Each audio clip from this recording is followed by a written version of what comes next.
अब structural isomer होते क्या है पहले ये देखो। स्ट्रक्चरल आइसोमर ना उनको कहते हैं कंपाउंड्स हैविंग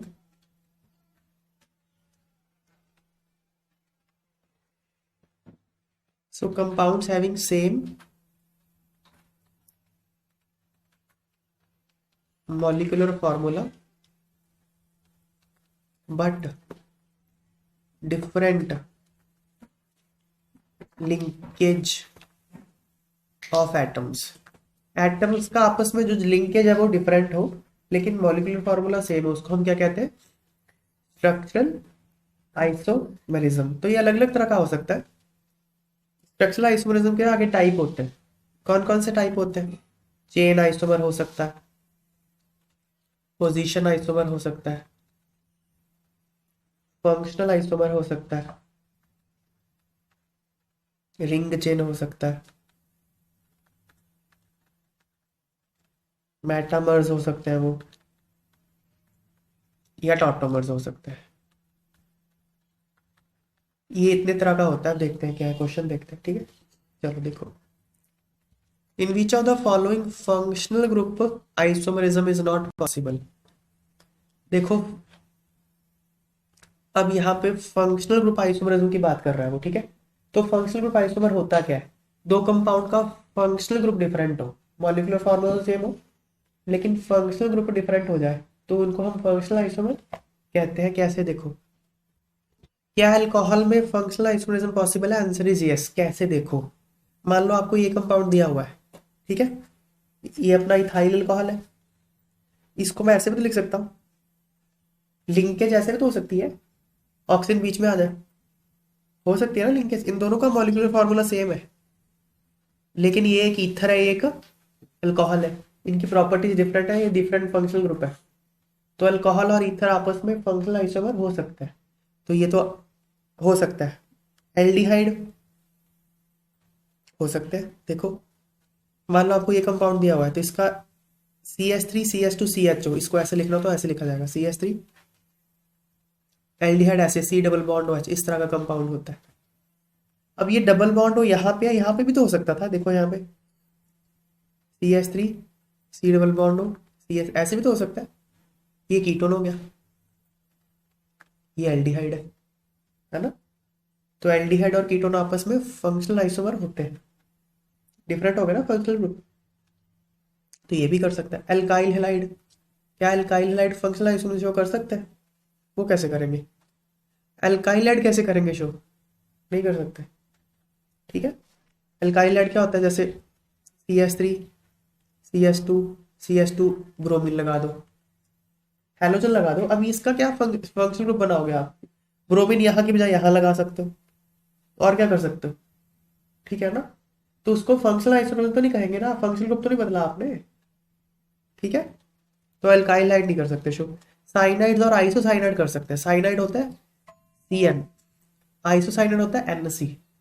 तो ये तो हो गए ना फंक्शनल आइसोमर, CN और NC, ठीक है। ये भी कर सकते हैं। तो कौन नहीं कर सकता शो? ये नहीं कर सकते शो, ठीक है। नेक्स्ट, नेक्स्ट क्वेश्चन है, क्वेश्चन क्या नेक्स्ट? हाँ, इनमें से सेकंड क्वेश्चन है, इनमें से पोजीशन आइसोमर कौन है? अब सोनो पोजीशन आइसोमर कौन होता है? पोजीशन आइसोमर वो होता है जिसमें पेरेंट चेन और साइड चेन, इनकी लेंथ तो सेम होनी चाहिए। ये कंडीशन है, इनकी लेंथ सेम होनी चाहिए लेकिन साइड चेन की पोजीशन डिफरेंट हो सकती है। अगर कोई फंक्शनल ग्रुप है उसकी पोजीशन डिफरेंट हो सकती है, डबल बॉन्ड या ट्रिपल बॉन्ड है उसकी पोजीशन डिफरेंट हो सकती है, उसको कहेंगे हम पोजीशन आइसोमर। तो देखते हैं इनमें से कौन है पोजीशन आइसोमर। देखो जरा, यहाँ पे कितने कार्बन हो गए? 1 2 3 4 5, 5 कार्बन की चेंज होगी। यहाँ पे 1 2 3 4 5, लेकिन ये दोनों फंक्शनल आइसोमर है, देख रहे हो 1 और 2, क्योंकि ये एल्डिहाइड है और ये कीटोन है। तो ये तो फंक्शनल आइसोमर हो गए ना, तो ये नहीं। फिर यहाँ पे 1 2 3 4 5, हाँ ये हो सकता है पोजीशन आइसोमर। 2 और 3 देखो क्या है, 2 और 3 कोई फंक्शनल आइसोमर है नहीं, 2 भी कीटोन है 3 भी कीटोन है। क्या पेरेंट चेन की लेंथ सेम है? सेम है। पोजीशन डिफरेंट है, यहाँ पे 2 पे यहाँ पे 3 पे, तो ये हो गए पोजीशन आइसोमर। ये आंसर आ गया यहाँ पे 1 2 3 4। यार ये तो उसने पेरेंट चेन ही चेंज कर दी, यहाँ पे 4 की पेरेंट चेन हो गई, तो ये तो चेन आइसोमर है, ये तो चेन आइसोमर है। ये जो 4 है ना, 4 इन सबका 1 2 3 1 1 का तो नहीं, 1 तो देखो 1 तो इन सबके साथ फंक्शनल आइसोमर है, समझो बड़ा अच्छा क्वेश्चन है। 1 एल्डिहाइड है, 2 3 4 क्या है कीटोन, नहीं नहीं ये भी तो एल्डिहाइड है, लो ये भी तो एल्डिहाइड है।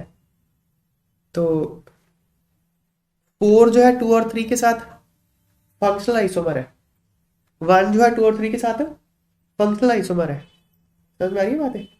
1 और 4 क्या है आपस में? Chain isomer. 1 और 4 चेन आइसोमर है, क्योंकि यहाँ 5 कार्बन की चेन है, यहाँ पे 4 कार्बन की चेन है। और फंक्शनल ग्रुप से देखो, चेन आइसोमर और पोजीशन आइसोमर के लिए फंक्शनल ग्रुप सेम होना चाहिए। अगर आपने फंक्शनल ग्रुप ही बदल दिया तो फंक्शनल आइसोमर हो जाएगा, फिर तो चेन में देखना ही नहीं है कुछ, है ना। तो यहाँ पोजीशन कौन है? 2 और 3। अगला क्या पूछा है? तो आंसर इसका 2 और 3 आ गया, ये है। 1 और 2 क्या है बताना? फंक्शनल आइसोमर है ना। 2 और 4 ये भी फंक्शनल आइसोमर, 3 एंड 4 ये भी फंक्शनल आइसोमर, ठीक है। अगला क्या पूछा थर्ड में? नॉट फंक्शनल आइसोमर नहीं है। कौन नहीं है फंक्शनल आइसोमर? तो कौन नहीं है? कौन नहीं है फंक्शनल आइसोमर? 1 और 4 नहीं है। 1 और 4 तो नहीं है, चेन आइसोमर है वो। 1 और 4 तो चेन आइसोमर है। और कौन नहीं है? 2 और 3 भी नहीं है, क्योंकि वो पोजीशन आइसोमर है। तो ऑप्शन में क्या दिया हुआ? 1 2 और 3 भी है। 2 एंड 3 भी है, और 1 और 4 ये दोनों आ जाएंगे आंसर। हमको ये 7 डिफरेंट कंपाउंड्स दिए हैं, तो पहले हमसे ये पूछा है कि इनमें से कौन है जो पोजीशन आइसोमर है। तो पोजीशन आइसोमर कौन होता है? जहां पे पेरेंट चेन की लेंथ सेम हो, साइड चेन की लेंथ सेम हो, फंक्शनल ग्रुप भी सेम हो, मल्टीपल बॉन्ड अगर है वो भी सेम हो, बस उनकी पोजीशन डिफरेंट हो। या तो साइड चेन की पोजीशन डिफरेंट हो, मल्टीपल बॉन्ड की पोजीशन डिफरेंट हो, या सबशेल की पोजीशन डिफरेंट हो, तो उसको हम पोजीशन आइसोमर कहते हैं। तो कौन है देखो जरा, 1 और 2 है, नहीं है?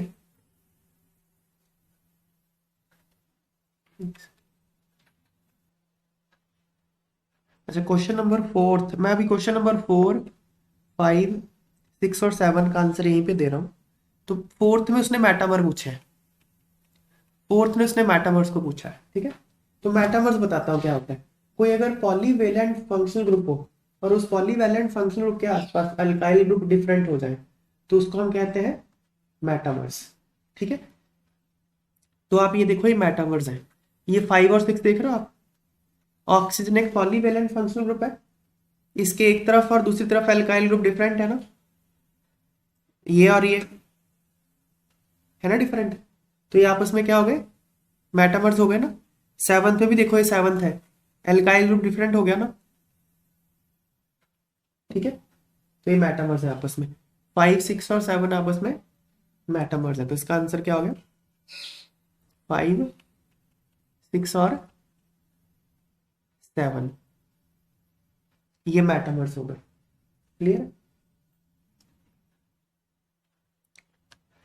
और उसने फिफ्थ क्वेश्चन में उसने पूछा है फंक्शनल आइसोमर। फंक्शनल आइसोमर कौन होते हैं? मॉलिक्यूलर फॉर्मूला तो सेम हो लेकिन फंक्शनल ग्रुप डिफरेंट हो। तो देखते हैं, देखो इन सबका 4 to 7 का मॉलिक्यूलर फॉर्मूला तो सबका ही सेम है।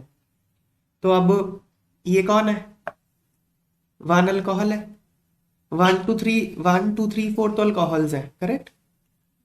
तो अल्कोहल तो सारे ही अल्कोहल है, ये तो फंक्शनल आइसोमर हो नहीं सकते, है ना। 5 6 और 7 कौन है? ईथर है, ऐसे ही है ना। तो मतलब 1 is functional isomer with all these 3, 1 is functional isomer with 5, 6 and 7. Similarly, 2 is functional isomer with 5, 6 and 7. 3 is functional isomer with 5, 6, 7. 4 is functional isomer with 5, 6 and 7. ठीक है बात है, ये आ गए फंक्शनल आइसोमर आपस में।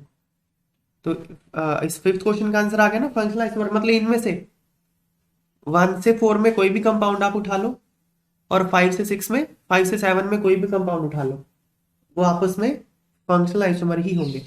अब हम देखते हैं पोजीशन आइसोमर। सिक्स्थ में उसने पोजीशन आइसोमर पूछा है। पोजीशन आइसोमर कौन होते हैं? जहां पे फंक्शनल ग्रुप तो सेम होना चाहिए, बस पोजीशन डिफरेंट हो। फंक्शनल ग्रुप की या तो साइड चेन की या सब्स्टिट्यूएंट की। तो देखो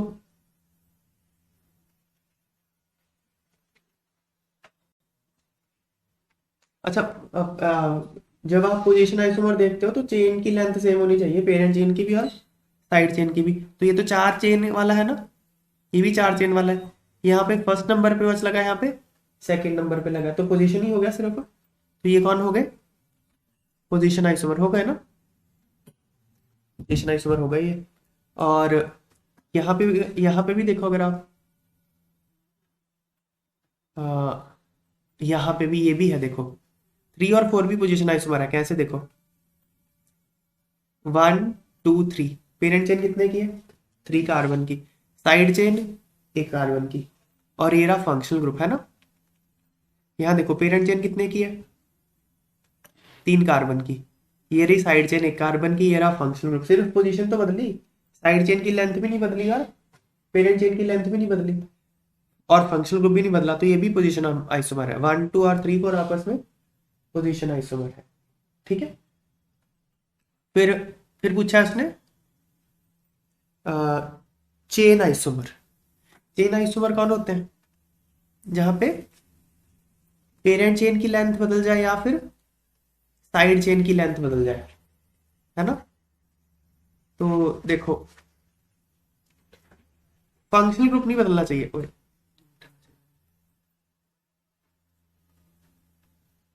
तो आप यहां देखो 1 और 3 आपस में चेन आइसोमर है ना, देखो नहीं, यहाँ पे 3 कार्बन की चेन है, यहाँ पे 4 कार्बन की चेन है, यहाँ पे 3 कार्बन की चेन हो गई। तो ये तो चेन आइसोमर हो गए 1 और 3। और कौन है चेन आइसोमर? 2 एंड 3 भी है ना। 2 में 4 कार्बन की चेन है, 3 में 3 कार्बन की चेन है, तो 2 और 3 भी चेन आइसोमर हो गए। और कौन है? ऐसी 1 और 4 भी होगा। 1 में 4 कार्बन की चेन है और 4 में 3 कार्बन की पेरेंट चेन है, तो 1 और 4 भी हो गए चेन आइसोमर। ऐसे ही 2 और 4 भी आपस में चेन आइसोमर होंगे। ठीक है बात, बस हो गया। यहाँ देखो, जैसे ये दो कंपाउंड हैं, इनका मॉलिक्यूलर फॉर्मूला सेम है, तो ये कौन सा टाइप ऑफ आइसोमरिज्म शो करता है? मेटामरिज्म शो करेंगे। मेटामरिज्म कौन होता है? जहां पे एक पॉलीवेलेंट फंक्शनल ग्रुप हो। सल्फर एक पॉलीवेलेंट फंक्शनल ग्रुप है, आप वो देख रहे हो, उसके बगल में ये तो सेम है लेकिन ये डिफरेंट हो गया ना, एल्काइल ग्रुप डिफरेंट हो जाए तो उसको हम क्या कहते हैं? मेटामर कहते हैं। तो these two are metamers. Pent 1 ene pent 2 ene are position isomer. सही बात है ये, क्योंकि यहाँ ड्रॉ करता हूँ 1 2 3 4 5। पेंट 1 इन मतलब एक जगह डबल बॉन्ड लगा दिया, 1 2 3 4 5। पेंट 2 इन मतलब सेकंड नंबर पे डबल बॉन्ड लगा दिया।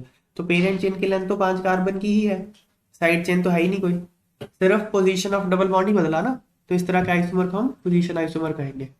Position isomer different in position of functional group और सब्स्टिट्यूएंट। हाँ सही है, रीजन भी सही है, तो असर्शन भी सही है और रीजन असर्शन को एक्सप्लेन भी करता है।